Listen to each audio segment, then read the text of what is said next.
Gente, olha só, segundo o levantamento da Unicamp, Santa Catarina é o segundo estado do Brasil em número de grupos nazistas, só perde para São Paulo. A gente vai tentar entender tudo isso conversando com o professor, historiador João Klug. Professor, muito bom dia, muito obrigada por ter aceitado o nosso convite. Professor, o senhor estuda essa situação há mais de 40 anos. Como é que o senhor consegue nos explicar por que isso acontece? Bom dia, Márcia. Bom dia a todos. Então, só retificando rapidamente, na realidade eu estudo há mais de 40 anos o tema relativo à imigração alemã para o Brasil. E, claro, essa temática está diretamente envolvida aí. Então, Márcia, eu fico pensando o seguinte: por que essas manifestações de cunho apologético ao nazismo ocorrem justamente agora, nos últimos 2 ou 3 anos, e aliás vem se acentuando, né? E para mim está claro que essas manifestações elas encontram respaldo e são incentivadas pelo discurso nazi-fascista do governo atual que aí está, né? E que teve um marco importante lá no início, né? Há 4 anos atrás, com uma manifestação de defesa, de homenagem à brilhante Ustra. E me parece que aquilo foi um marco. Né? E, em resumo, Márcia, é o discurso da truculência, é o discurso que não procura, de forma alguma, levar em conta a alteridade, entender o outro, o diferente. Então, é um momento, eu diria assim, é um momento em escala mundial, né? Visto que também na Alemanha você verifica esses movimentos, o crescimento da AfD, por exemplo, né? Na Hungria, enfim, eu diria assim, é uma época que se assemelha muito à década de 30, 20, 30 do século passado, né? O crescimento de uma ultradireita é, que é excludente, totalmente excludente. E nós estamos vivendo esse momento aqui no Brasil. E aqui em Santa Catarina, de uma forma especial, pessoas se sentem na liberdade de se expressar de uma forma que evidencia uma certa simpatia ao nazismo. Né? Eu diria o seguinte: é impressionante como essas manifestações ocorrem num público relativamente jovem, ou mesmo com jovens, e a matéria mostrou aí há pouco, em Criciúma, com adolescentes. Eu diria o seguinte: esse pessoal não tem a mínima noção do significado do nazismo, né?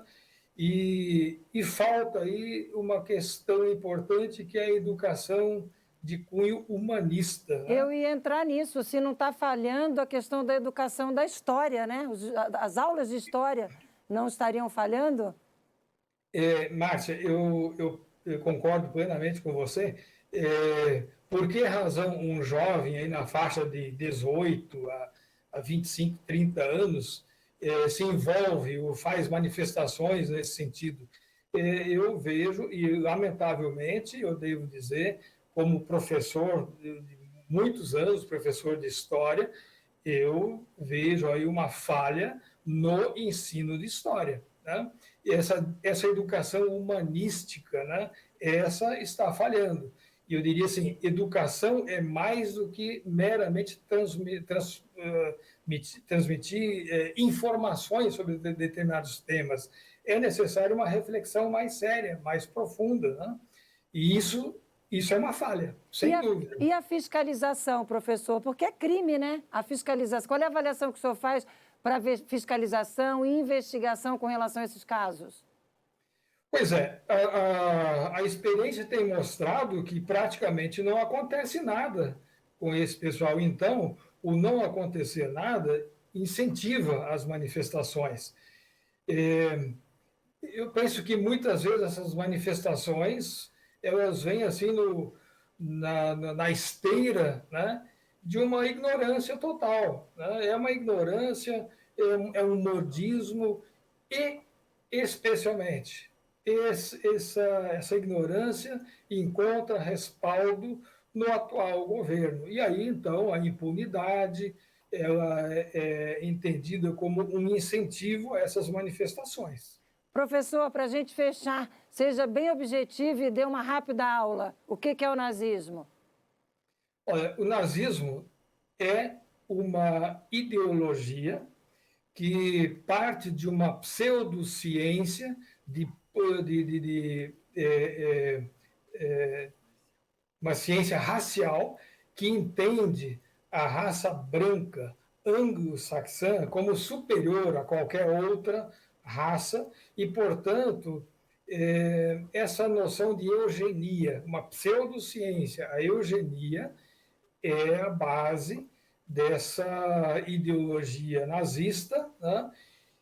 E se entendia que era necessário, eu diria assim, é quase como se faz na medicina veterinária, a purificação de raças, né? Isso se faz, então, eliminando caracteres indesejados. E esses caracteres indesejados, eles se manifestam, então, através de políticas de dificuldade com a alteridade, com o outro, no nosso caso, com o negro, com o indígena, com o homossexual, com o nordestino, no caso do sul do Brasil.